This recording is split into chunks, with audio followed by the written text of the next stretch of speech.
लोग I hope आप सभी लोग स्वस्थ होंगे, मस्त होंगे। आज के सेशन में जो हम लोग बात करने वाले हैं वो बात करने वाले हैं प्रॉफिट एंड लॉस की, जिसमें बेसिकली हम लोग जानने वाले हैं कि प्रॉफिट क्या होता है, लॉस क्या होता है। ये सारी चीज़ें हम लोग जानने वाले हैं, प्रॉफिट एंड लॉस। ओके, और ये कॉन्सेप्ट क्लास रहने वाली है, इसमें हर एक कॉन्सेप्ट क्लियर करने वाला हूँ। तो जुड़े रहें अपने यूट्यूब चैनल जंगी एग्जाम के साथ। अगर आपने अभी तक चैनल को सब्सक्राइब नहीं किया है तो चैनल को सब्सक्राइब जरूर कर लें। ठीक है, तो आज बात करेंगे हम लोग प्रॉफिट एंड लॉस। प्रॉफिट क्या होता है, लॉस क्या होता है, इसके बारे में जानने वाले हैं। और प्रॉफिट एंड लॉस के फॉर्मूले के बारे में जानने वाले हैं। ये मोस्ट इंपोर्टेंट फॉर्मूले रहने वाले हैं और हर एग्जाम के लिए यूजफुल रहने वाले हैं। ठीक है, तो उससे पहले सबसे पहले हम लोग जानते हैं सीपी यानी कॉस्ट प्राइस क्या होता है। सीपी क्या होता है, कॉस्ट प्राइस। अगर मैं कॉस्ट प्राइस की बात करूं तो सीपी इसे बोला जाता है कॉस्ट प्राइस। क्या बोला जाता है, कॉस्ट प्राइस, जिसे हिंदी में बोला जाता है क्रय मूल्य। क्या बोला जाता है भाई, क्रय मूल्य। ठीक है, कॉस्ट प्राइस का मतलब ये हो गया the price for which an article is purchase is called the cost price और कॉस्ट एन आर्टिकल। यानी जब हम कोई चीज़ किसी व्यक्ति से खरीदते हैं तो हमें जो प्राइस देता है, जैसे मैंने कोई वस्तु किसी दुकानदार से 20 रुपए की खरीदी तो वो हमारे लिए क्या हो गया, कॉस्ट प्राइस हो गया। यानी हमने किसी व्यक्ति से खरीदी हुई है, यानी ये दुकानदार हो गया, हम परचेज कर रहे हैं तो हमारे लिए क्या हो गया, ये सीपी हो गया। इसे हम क्या बोलते हैं, कॉस्ट प्राइस बोलते हैं। अंडरस्टूड। हिंदी में से क्या बोला जाता है, क्रय मूल्य। क्या बोला जाता है, क्रय मूल्य। ठीक, नेक्स्ट बात करते हैं हम लोग सेलिंग प्राइस की।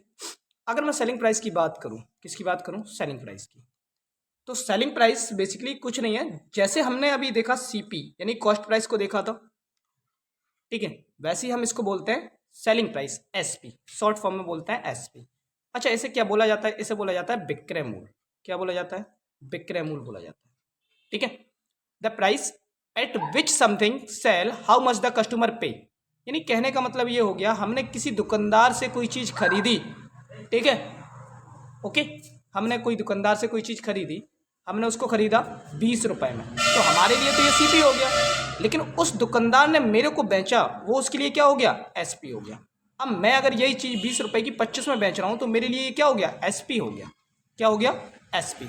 ठीक है, तो हमारे लिए सीपी क्या था, 20, और 25 में बेचा, ये क्या हो गया, एसपी, जिसे हम बोलते हैं विक्रय मूल्य।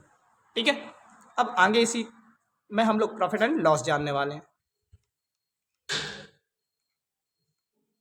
अब लॉस की अगर मैं बात करूं, लॉस से पहले मैं प्रॉफिट देख लेता हूं, कोई बात नहीं। प्रॉफिट जो होता है उसे हम बोलते हैं लाभ। क्या बोलते हैं, लाभ।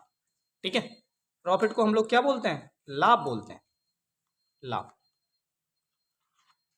अब इसका जो फॉर्मूला होता है वो होता है profit equal to SP minus CP.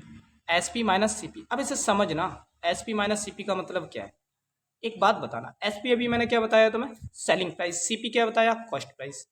यानी जब विक्रय मूल्य ज्यादा होगा तो हमारे पास क्या होगा, लाभ। यानी जब एसपी सीपी से ग्रेटर देन होगा तो क्या होने वाला है, प्रॉफिट होने वाला है।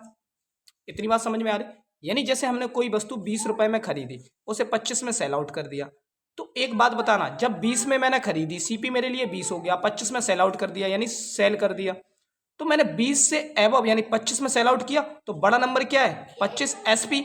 और जब एसपी बड़ा है तो हम क्या करेंगे, एसपी में से सीपी को माइनस करेंगे तो मेरे पास क्या निकल के आएगा, प्रॉफिट। ओके, इतनी बात कंफर्म हो गई होगी। अब इसी में एक और क्वेश्चन आता है, मोस्ट इंपोर्टेंट क्वेश्चन रहने वाला है वो वाला, थोड़ा सा समझना।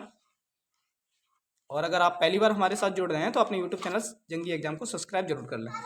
अगर मैं प्रॉफिट की बात करूं, अगर मैं प्रॉफिट परसेंटेज की बात करूं, प्रॉफिट परसेंटेज का मतलब क्या हो गया, जैसे हम लोगों ने प्रॉफिट निकाला उसे ही हम परसेंटेज में निकालें तो हमारे लिए प्रॉफिट परसेंटेज हो गया, सिंपल सी बात है। तो प्रॉफिट परसेंटेज का फॉर्मूला होता है प्रॉफिट अपॉन सीपी इंटू 100। ठीक है, प्रॉफिट, और ये ऑलवेज सी पे ही निकाला जाता है, यानी कॉस्ट प्राइस पे ही निकाला जाएगा, एसपी पे नहीं निकाला जाएगा। नीचे क्या रहने वाला है, ऑलवेज सीपी रहने वाला है, ऊपर प्रॉफिट इंटू 100। इतनी बात समझ में आ गई। ठीक है भाई, इसी की कड़ी में आगे हम लोग देखते हैं लॉस। और लॉस बहुत इंपॉर्टेंट रहने वाला है, क्योंकि लॉस जो होता है ना, हानि बोला जाता है इसे। क्या बोला जाता है हिंदी में, हानि बोला जाता है। अच्छा, जो लॉस का फॉर्मूला होता है, जैसे अभी हम लोगों ने प्रॉफिट में देखा कि अगर एसपी बड़ा होगा तो हमें प्रॉफिट हो रहा होगा, यानी हमने कोई वस्तु 20 रुपए में खरीद कर उसे 25 रुपए में सेल आउट किया, यानी हमारे पास एसपी बड़ा था तो हमें क्या हुआ, प्रॉफिट हुआ। लेकिन अगर मैंने 20 रुपए में खरीद कर उसे 15 रुपए में सेल आउट कर दिया तो मेरे पास क्या हो रहा है, लॉस हो रहा है। तो अगर मैं 20 रुपए में कोई चीज़ खरीद रहा हूँ, 15 में सेल आउट कर रहा हूँ, तो यहाँ पे क्या हो रहा है, लॉस हो रहा है। इतनी बात समझ में आ रही है कि नहीं आ रही? अगर इतनी बात समझ में आ रही है तो अब समझना फॉर्मूला क्या था। फॉर्मूला कुछ नहीं था, बस बेसिकली यही कॉन्सेप्ट है और कुछ नहीं है फॉर्मूले में। फॉर्मूले तो हम लोग देखते हैं ना कैसे बनाए जाते हैं, वो सारी चीज़ें हम लोग देखने वाले हैं। अगर मैं बात करूँ लॉस की तो लॉस में क्या होगा, सीपी माइनस एसपी, यानी बड़ा अगर सीपी होगा, CP is greater than SP, तो हमारे पास क्या होने वाला है, लॉस होने वाला है। ठीक है, अगर सीपी बड़ा होगा किससे, एसपी से, तो क्या होगा, लॉस। और अगर एसपी बड़ा होगा किससे, सीपी से, तो क्या होगा, प्रॉफिट। ठीक है, अब लॉस परसेंटेज का फॉर्मूला वही होता है, लॉस अपॉन सीपी इंटू 100। अगर प्रॉफिट हो रहा है तो प्रॉफिट अपॉन सीपी इंटू 100। ठीक है, चलो भाई इसके आगे एक और देखते हैं हम लोग। एक है average selling price.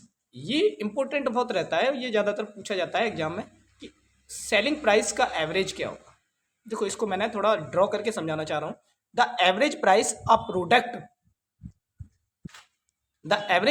Product sell for over a period, यानी एक पीरियड टाइम में उसने कितनी चीज़ें सेल की हुई हैं। जैसे अगर मैं बात करूँ what is the average sell, देखो फर्स्ट गैदर सम प्राइस, पहले उसने एक कार को 8,000 में बेचा, एक बेचा हुआ है $8,500 में, एक 7,600 में, एक 8,200 में, एक 7,800 में, और ये टोटल प्राइस जो हुआ जाके वो कितना हुआ जाके 40,100।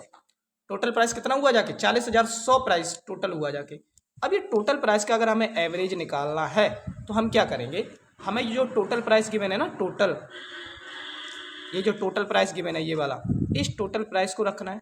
टोटल प्राइस, इस टोटल प्राइस के अपॉन में जितने नंबर थे 1 2 3 4 5, 3 4 5, तो हमारे पास टोटल 5 डिवाइड कर देना। जैसे अगर मैं इसका सम बोलूँ तो कितना आ रहा है, 40,100, और डिवाइड 5 से किया तो मेरे पास आ गया $8,020। तो ये क्या हो गया, ये एवरेज निकल आया। तो एवरेज सेलिंग प्राइस कैसे निकालते हैं, तो उसके लिए फॉर्मूला क्या है, एक बार दोबारा से नोट कर लो, मैं फॉर्मूला नोट कर दे रहा हूँ। ठीक है, अगर मैं एवरेज सेलिंग प्राइस की बात करूँ तो यहाँ पे लिख लो टोटल, क्या लिखो, टोटल प्राइस, यानी हमारे पास जो जितनी गाड़ियां बिकी हुई हैं पूरे मंथ में, जिसका भी एवरेज निकालना है मंथ का, ईयर का, उसमें अपॉन टोटल जितने से हमारे पास 10 गाड़ियां बिकी तो हमें टोटल रखना है 10 यूनिट, यानी total sum of all observation जिसे हम बोल सकते हैं, और नीचे क्या बोल सकते हैं, टोटल ऑब्जर्वेशन। ठीक है, जैसे मेरे पास 10 गाड़ियाँ बिकी तो 10 गाड़ियों के सारी प्राइस को ऐड कर दो, डिवाइड बाई 10 कर दो, हमारे पास क्या निकल आना है, एवरेज सेलिंग प्राइस। ओके, तो वीडियो अच्छी लगी हो तो लाइक शेयर एंड अपने यूट्यूब चैनल जंगी एग्जाम को सब्सक्राइब जरूर कर लें और जुड़े रहें हमारे साथ अपने यूट्यूब चैनल जंगी एग्जाम परिवार के साथ। जय हिंद।